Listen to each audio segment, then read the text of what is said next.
What's up? Rafael Cortez here, back with the Less Business, More Profit series. Lean, effective, strategic, and simple business. Let's talk about finding your ideal client, all right? Every time you're starting something and you have a product or a service, the aim is really just to get money through the door, right? So anybody who has enough to pay for your product or service is gonna be a client. And that's all fine and dandy up until the point where you have to fine-tune and dial in your marketing campaigns. So there's gonna be a point where you start to develop your branding, where you start to develop your message, where you start to develop the value add package that you're gonna give your client, all right? Let's take, for example, a realtor. A realtor can't come in and just do market for everybody. Why? One, it's gonna be too expensive, it's gonna break the budget, and it's gonna create a weak message, all right? When you don't have your ideal client in mind, you don't know how to talk to them. You don't know how to talk to your audience. Right? And it's a simple reality of just being confused as to who you are providing services for. So what happens is that you end up with this generic branding, you end up with this message that doesn't really resonate with anybody. It's kind of like evergreen and it's weak and it just becomes the vanilla, just like everything else out there, right? So how do we get over that? And how do we figure out who our ideal client is? Two things. We're gonna keep in mind two things, and there's a couple of things that fall underneath each one of them. The first one is gonna be the demographics, all right? Demographics are simple. We're looking at location, we're looking at the background, we're looking at the age, sex, and income, all right? Keep it simple. Have those little 5 bullet points in mind when you're thinking about the demographics of your ideal client. Location. Going back to a realtor example, say that you want to launch a marketing campaign in Phoenix, all right? So you know your location is going to be people who want to move into Phoenix and you're looking for buyers.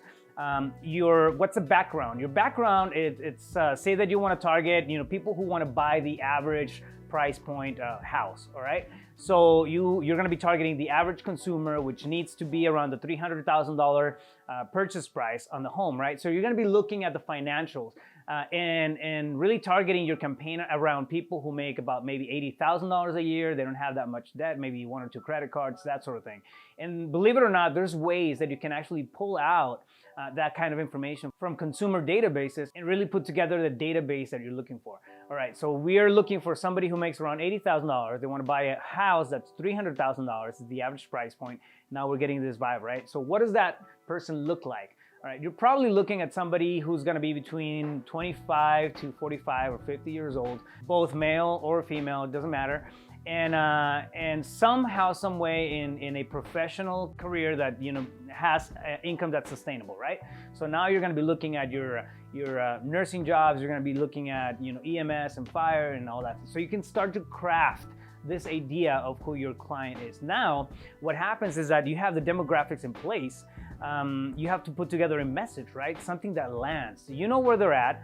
You know how much they're making. You know how old they are. And you know that person is going to make sense to come in and then try to provide services to. Now, the second part that we look at is going to be the psychographics, and that's their thought processes, their beliefs. What are their beliefs? What are their motivators? And what are their values? The message that you're going to put together, and it's going to be the backbone to your entire marketing strategy. It's going to be based on the psychographics, okay? Are you talking to people who value more home ownership than renting? And if so, what are you going to be saying about that kind of stuff? What are their beliefs? Do they believe that they can actually afford a property?